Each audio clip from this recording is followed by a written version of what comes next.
Hi sir, your good name? Dilip Kumar RIT. Okay, మీరు ఏ business చేస్తారు? Aqua business and software.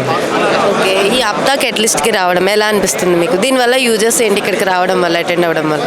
చాలా బాగుందండి. చాలా అదే యంగ్ ఎంటర్ప్రీనియర్స్ ఏం కోరుకుంటారంటే ఒక గైడెన్స్ కోరుకుంటారు. మనం ఏం చేయాలి, ఎలా చేయాలి, అందరికీ బిజినెస్ థాట్స్ ఉంటాయి. దాన్ని ఎలా ముందుకు తీసుకెళ్లాలనేసి వాళ్ళకి ఐడియా ఉండదు.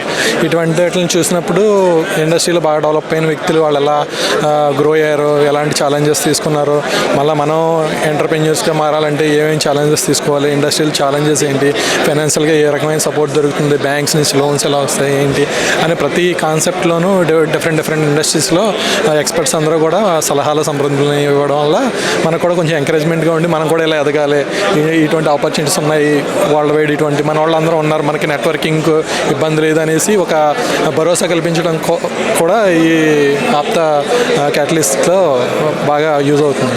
ఎన్ని ఇయర్స్ నుంచి మీరు బిజినెస్ చేస్తున్నారు? నేను 2014 నుంచి చేస్తున్నాను. రియల్ ఎస్టేట్ చేసి మా అక్వాలో ఉన్నాము. ఎలక్ట్రికల్ స్కూటర్స్ బిజినెస్ కూడా రీసెంట్గా స్టార్ట్ చేసాము. సాఫ్ట్వేర్లో కూడా ఎంటర్. ఓకే, ఇటువంటి అప్పుడు ఎన్ని failures and up and downs వస్తూ ఉంటాయి కదా, అప్పుడు ఎలా ఓవర్కమ్ అవ్వాలి? యాక్చువల్గా ప్రతి బిజినెస్లోనూ సక్సెస్ ఏమి ఉండదండి, ఫెయిల్యూర్స్ కూడా ఉంటాయి. ఫస్ట్ బిజినెస్లో కాన్సెప్ట్ ఏంటంటే డేర్ చేయాలి. యాక్చువల్గా మనం ఏదో అమౌంట్ పెడుతున్నామో దానికి ఎంత రిటర్న్స్ వచ్చేస్తాయని కాకుండా మనకి ప్రొజెక్షన్స్కి చూడడానికి వేరుగా ఉంటుంది, అవుట్పుట్ వేరుగా ఉంటుంది. కాబట్టి అన్నీ తట్టుకుని ఫస్టే స్ట్రాటజికల్గా మనం ఎలా మూవ్ అవుతాము, ఏంటి మన ఫైనాన్షియల్ పొజిషన్ ఏంటి, నెక్స్ట్ ఫైనాన్షియల్గా మనం సక్సెస్ కాకపోతే ఏమేమి స్టెప్స్ తీసుకుంటాం, ఎంతవరకు కష్టపడతాము, ఏమేమి స్ట్రాటజీస్ యూజ్ చేస్తాము అనేది, మనకి ఇండస్ట్రీ సపోర్ట్ ఏ రకంగా ఉంటుంది, పెద్దలని సపోర్ట్ ఏ రకంగా ఉంటుంది, మన ఫ్యామిలీ బ్యాక్గ్రౌండ్ అన్నీ ఆలోచించుకుని చేయాలి. ఇప్పుడు అదంతా ఆలోచించక్కర్లేదు. యాక్చువల్గా మన దగ్గర మంచి థాట్, మన బాగా కష్టపడే తత్వం, నీతి నిజాయితీ కనుక ఉంటే కనుక ఆటోమేటిక్గా సక్సెస్ అదే వస్తుంది. మీరు 3 days అటెండ్ అయ్యారు? 2 days. 2 daysలో అసలు ఎటువంటి కాన్సెప్ట్ అనేది మీరు ఇక్కడ విన్నారు? యాక్చువల్గా ఏంటంటే బేసికల్లీ కమ్యూనిటీ వైజ్ తీసుకుంటే ఇంతకుముందు కమ్యూనిటీలో ఇటువంటి ఇనిషియేషన్ లేదు. అందరూ ఎంప్లాయ్మెంట్ పరంగానే, ఎడ్యుకేషన్ పరంగానే ఉన్నారు, కానీ బిజినెస్ పరంగా చాలా తక్కువ పీపుల్ ఉన్నారు. ఇదొక ఇనిషియేషన్. 2030కి ఈ కమ్యూనిటీలో అత్యధిక సాఫ్ట్వేర్ ఇంజనీర్స్ ఉంటారని నా ఎక్స్పెక్టేషన్స్. దీని స్టార్టప్ ద్వారా 2050కి అత్యధిక బిజినెస్ మ్యాన్స్ ఉండే కమ్యూనిటీ కూడా ఇది అవుతుందని నా ఆశ.